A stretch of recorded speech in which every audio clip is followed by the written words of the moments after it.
Hi everyone, this is Pooja. Welcome to my YouTube channel Pooja's Math. Hope you all are fine. Let's start. Chapter 11 है हमारा Introduction to Three Dimensional Geometry Miscellaneous Examples और exercises complete कर लेंगे. Example देखिए 11. Show that the point A, B and C, D are the vertices of a parallelogram ABCD, but it is not a rectangle. हमें show करना है कि जो ये पॉइंट्स हैं ये वर्टिसेस हैं पैरेललोग्राम के और ये रेक्टेंगल नहीं होनी चाहिए. हमने सम किया था, देखो एक्सरसाइज 11.2 का सम थर्ड पार्ट है, उसमें सिर्फ दिया था पैरेललोग्राम प्रूव करना है, रेक्टेंगल वाली बात नहीं थी. बट वहाँ पर भी मैंने आपको बताया था कि रेक्टेंगल और पैरेललोग्राम में क्या डिफरेंस है. ठीक है, एक तो अपोजिट साइड्स क्या होंगी, इक्वल होगी, तो डिस्टेंस फॉर्मूले से हम A D is equal to B C कर लेंगे and A B is equal to ठीक है डी सी कर लेंगे. और रेक्टेंगल और इसमें यही फ़र्क है कि उसके डायगोनल इक्वल होते हैं. क्यों होते हैं, देखो रेक्टेंगल होती है बिल्कुल स्ट्रेट, तो ये डिस्टेंस और ये डिस्टेंस क्या होगी, इक्वल होगी. अगर हम इसको थोड़ा सा ऐसे टेढ़ा कर दें तो आपको ये वाला कुछ इसकी लेंथ ज़्यादा दिख रही है ना डायगोनल की, और ये थोड़ा शॉर्टर है इससे, बस यही फ़र्क है. तो पैरेललोग्राम के जो डायगोनल्स हैं वो इक्वल नहीं होंगे, तो यानी कि हम ए सी और बी डी फाइंड करेंगे, वो इक्वल अगर नहीं आते तो पैरेललोग्राम होगी और अगर इक्वल आते हैं तो रेक्टेंगल होगी. बट ये शो करना है, ये पहले से ही पैरेललोग्राम है, हमें सिर्फ प्रूव करना है. तो सभी डिस्टेंस निकालोगे आप और जो डायगोनल्स हैं वो इक्वल नहीं आएंगे. हम ये कर चुके हैं पीछे, वही देख लेना. Find the equation of the set of points P such that its distances from the point A and B are equal. ठीक है, अगर आपको इक्विडिस्टेंट दे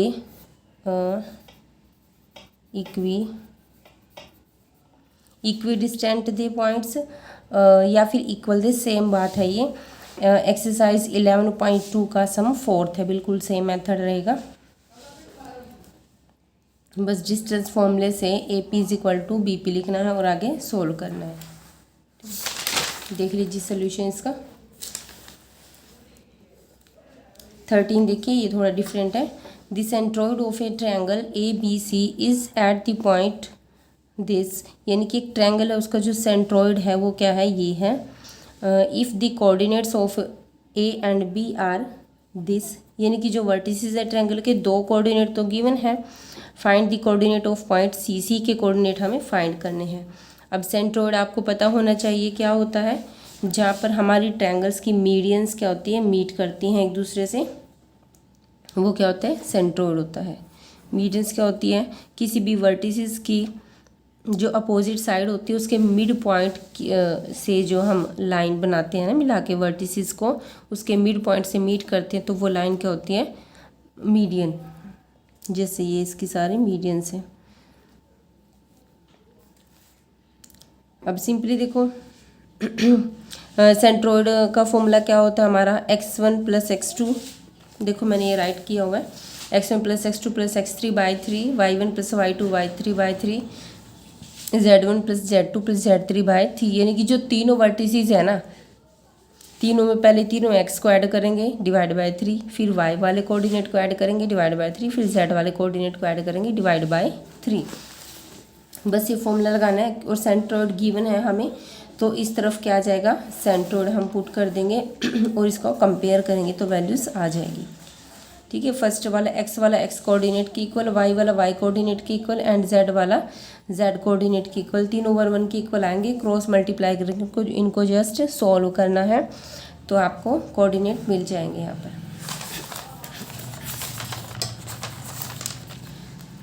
नेक्स्ट देखिए मिसलेनियस एक्सरसाइज है. 3 vertices of a parallelogram A B C D are this, find the coordinate of the fourth vertex. Fourth vertex हमें find करना है. अब इसमें कोई हमें साइड नहीं निकालनी. ठीक है, इसकी कौन सी प्रॉपर्टी का यूज़ होगा, कि जो पैरेललोग्राम के डायगोनल हैं इक्वल तो नहीं होते बट एक दूसरे को बाइसेक्ट करते हैं. बाइसेक्ट यानी कि 2 इक्वल पार्ट में डिवाइड करते हैं. This part is equal to this part, या फिर इसको लो या फिर इसको लो. यानी कि इस डायगोनल का मिड पॉइंट और इसका मिड पॉइंट क्या होगा, सेम होगा। बस इसी चीज़ का हमें यूज़ करना है। तो लेट मान लेते हैं हम coordinate of the fourth vertex D be x y z है। वी नो दैट, हम जानते हैं कि in a parallelogram diagonals bisect each other, एक दूसरे को टू इक्वल पार्ट्स में डिवाइड करते हैं। So therefore mid point of A C is equal to mid point of B D. अब मिड पॉइंट का फॉर्मूला क्या होगा, हमारे पास देखो मिड पॉइंट का फॉर्मूला, जैसे ये लाइन ये है, ठीक है, लाइन सेगमेंट, इसका मिड पॉइंट निकालना है। तो यहाँ क्या होगा, x1 y1 z1 x2 y2 z2। तो x1 plus x2 y2, y1 plus y2 y2, z1 plus z2 y2। ये कहाँ से आया, ये सेक्शन फॉर्मूले से ही आया है। मैंने बताया था ना आपको कि अगर इक्वल पार्ट्स हैं तो 1:1 होगा, और जब 1:1 आएगा तो हम mn लेते हैं ना रेशो, तो m1 into x2 plus m2 into x1 करते हैं, तो 1 की हम मल्टीप्लाई करेंगे तो वही आएगा ना x1 और x2, ठीक है, ये वाला फॉर्मूला। तो ये वहीं से निकल के आया सेक्शन फॉर्मूले से। तो इधर AC, ठीक है, इसके कोऑर्डिनेट गिवन है, ये लगा देंगे, और BD है, BD के कोऑर्डिनेट गिवन है, तो हम ये वाला, ठीक है, x plus 1/2 y plus 2/2 z plus -4/2, ये फॉर्मूला आपको पता ही होगा। बस उसके बाद क्या करना है, इसको सिंप्लीफाई करो। उसके बाद x को x कोऑर्डिनेट से कंपेयर करेंगे, y को y वाले से, z को z वाले से। इनको कंपेयर करके फिर x y z की वैल्यू हमें मिल जाएगी। तो ये हमारे कोऑर्डिनेट होंगे D के। नेक्स्ट देखिए, सेकेंड है find the length of the medians of the triangle with vertices A B and C। अब ट्रायंगल के वर्टिसेस हमें गिवन है, हमें क्या फाइंड करना है, लेंथ फाइंड करना है। लेंथ या फिर डिस्टेंस लगा लो। अब हमें ये तो गिवन है, ठीक है, सपोज करो ये मीडियन लो, पहले AD की हमें लेंथ फाइंड करनी है, किसी भी, या फिर डिस्टेंस लगा लो A से D तक की, या लेंथ इक्वल बात है। अब दो पॉइंट्स के बीच की डिस्टेंस फाइंड करनी है, तो दोनों पॉइंट्स होने चाहिए, हमारे पास D पॉइंट्स तो नहीं है। इसी तरह ये निकाले तो E पॉइंट नहीं है, ये निकाले तो F नहीं है, बट हम इसको फाइंड कर सकते हैं। कैसे, हमें पता है जो मीडियंस होती है वो मिड पॉइंट पर मीट करती है, तो D कैसे हम फाइंड करेंगे, B और C का मिड पॉइंट निकालेंगे, BC का, और E क्या करेंगे, AC का मिड पॉइंट हम फाइंड करेंगे, और F कैसे निकालेंगे, AB का हम मिड पॉइंट फाइंड करेंगे। जब हमारे पास दोनों पॉइंट्स आ जाएंगे तो डिस्टेंस फॉर्मूले से ये लेंथ आ जाएगी, ये लेंथ आ जाएगी, ये लेंथ आ जाएगी। सो D कैसे होगा, ओके, ये हमने पहले राइट कर दिया। Let D E and F be the mid points of side BC CA and AB। ये हम लेके चले हैं, पॉइंट्स आप कुछ भी ले सकते हो एज यू विश। सो वही है, मिड पॉइंट फॉर्मूले से हम मिड पॉइंट फाइंड करेंगे E F और D, एंड देन लेंथ निकालेंगे डिस्टेंस फॉर्मूले से। यहाँ राइट किया है मैंने। कोई भी सम जहाँ भी फॉर्मूला यूज़ करोगे ना, तो वो फॉर्मूला आपको राइट करना है। तो AD निकालेंगे डिस्टेंस फॉर्मूले से, ठीक है, तो D वाले क्या हो जाएंगे, x2, इस वाले हो जाएंगे x1, हो जाएगा। ये देखिए, एक बता देती हूँ मैं, ये D के हमारे पास ये थे कोऑर्डिनेट, ठीक है, 3 2 0, और A के ये थे, तो x2 माइनस x1 3 माइनस 0 का स्क्वायर, y2 माइनस y1 यानी कि 2 माइनस 0 का स्क्वायर, z2 माइनस z1 यानी कि 0 माइनस 6 का square, and then under root. सभी ऐसे ही करने हैं। इसी तरह B फाइंड करेंगे, इसी तरह FC, तो तीनों लेंथ आ जाएगी हमारे पास।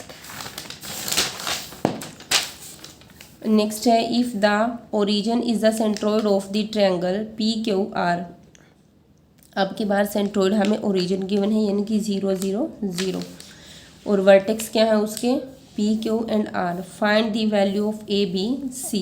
बहुत ईजी है, बस सेंट्रोइड का फॉर्मूला लगाओ, तीनों वर्टिसेस गिवन है, और सेंट्रोइड के कोऑर्डिनेट्स हमें गिवन है, तो इस साइड पुट करेंगे, और यहाँ सेंट्रोइड के फॉर्मूले में वैल्यू पुट करेंगे यहाँ से, और x का x कोऑर्डिनेट से कंपेयर करेंगे, y को y कोऑर्डिनेट से कंपेयर करेंगे, और z वाले को z कोऑर्डिनेट से कंपेयर करेंगे। बस वहाँ से इसको सोल्व करोगे तो ABC की वैल्यू आ जाएगी।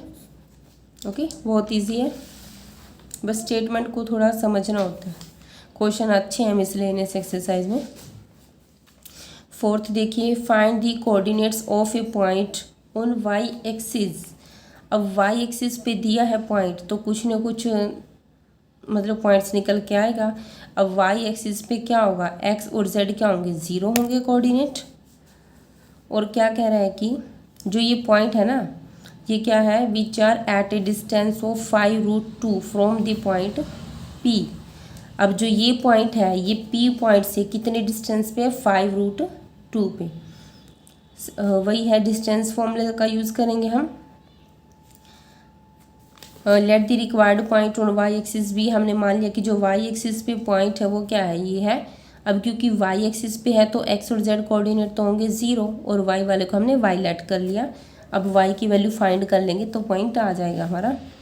देखो ये वाई एक्सिस हो गया, ठीक है, ये कोई पॉइंट P था और ये वाई एक्सिस पे A पॉइंट है। तो इन दोनों की डिस्टेंस क्या है, दिस है, तो डिस्टेंस फॉर्मूले का यूज़ करते हैं और ये आ जाएगी इक्वल में हमारे पास। And then squaring both side, बस इसको सोल्व आउट करेंगे और यहाँ से हमारे पास फैक्टराइज हो जाएगा। y की वैल्यू आ जाएगी 2 और -6। इट मीन्स ये 2 पॉइंट हो सकते हैं, दिस और दिस। फिफ्थ है a point R with x coordinate 4। अब जो पॉइंट है ना, 3 कोऑर्डिनेट होते हैं उसके, x, y एंड z। तो उसमें x का कोऑर्डिनेट क्या गिवन है, 4। Lies on the line segment, वो उस लाइन सेगमेंट पे है जो क्या कर रहा है, जॉइन कर रहा है किस पॉइंट्स को, P एंड Q को। Find the coordinate of the point R, यानी कि x कोऑर्डिनेट तो उसने दे दिया और y और z कोऑर्डिनेट हमें फाइंड करना है। ये देखिए इस तरह से P और Q थे पॉइंट्स और R उस पे था, x कोऑर्डिनेट 4 है, दूसरे हमने लेट कर लिए y और z। और जब कोऑर्डिनेट निकालने तो हम यहाँ पर सेक्शन फॉर्मूले का यूज़ करते हैं क्योंकि लाइन सेगमेंट पे पॉइंट लाई कर रहा है और यहाँ पर x कोऑर्डिनेट दे रखा है तो इसका हम यूज़ कर सकते हैं, वो इसीलिए ही दिया है। तो let coordinate of the point R भी, ये लेट कर लिए और हम लेट करके चलते हैं कि जो R है वो PQ को डिवाइड कर रहा है किस रेशो में, K/1 में। और जब रेशो की वैल्यू आ जाएगी तो उसकी हेल्प से हम ये निकालेंगे। देखिए कैसे, तो सेक्शन फॉर्मूले से R के कोऑर्डिनेट क्या होंगे, ठीक है, K × 8 x2 + 1 × x1 divide by K+1। बस ये सेक्शन फॉर्मूला ही लगाना है यहाँ पे और इसके कोऑर्डिनेट यहाँ राइट कर देंगे। फिर वही है, x वाले को x से कंपेयर करेंगे, y वाले को y से, z वाले को z से। तो 4 इसके इक्वल आ जाएगा ना, इसको सोल्व करके k की वैल्यू आ जाएगी 1/2। तो हमने K+1 की भी निकाली क्योंकि ये नीचे है ना, यहाँ पे यहाँ पुट करनी पड़ेगी। तो K+1 की निकाली, 2 × 1 = 2 + 1 3/2। तो y की वैल्यू क्या होगी, देखो -3/K+1 है ना, तो -3/K+1 की वैल्यू क्या है, 3/2। ठीक है, ये रेसिप्रोकल हो जाएगी, 3 से 3 कैंसिल, -2। और z की वैल्यू क्या थी, 10K था ना, तो 10 × K की वैल्यू है 1/2 + 4 डिवाइड बाई K+1 की वैल्यू 3/2। 2 5 = 10, तो यहाँ 5 + 4 आ गया, प्लस इसका रेसिप्रोकल हो गया 2/3 = 18/3, 3 6 = 18, 6 आ गया। बस आ गया पॉइंट्स हमारा। Therefore coordinate of point are this. 6 हम देखिए, if A and B points this and this respectively, find the equation of this set of point P such that PA² + PB² = K², where K is a constant। बिल्कुल same सम है आपका जो example 6 था, उसमें सिर्फ आपकी स्टेटमेंट को थोड़ा ऊपर नीचे किया हुआ है, बिल्कुल सेम पॉइंट्स आपके, सेम ही इक्वेशन है। उसमें हमारा आंसर यहाँ तक है और इसमें से बस 2 कॉमन लेके वहाँ पर उसके डिवाइड में ले जाओ, इसका तो ये रिक्वायर्ड इक्वेशन हो जाएगी। Okay, that's all.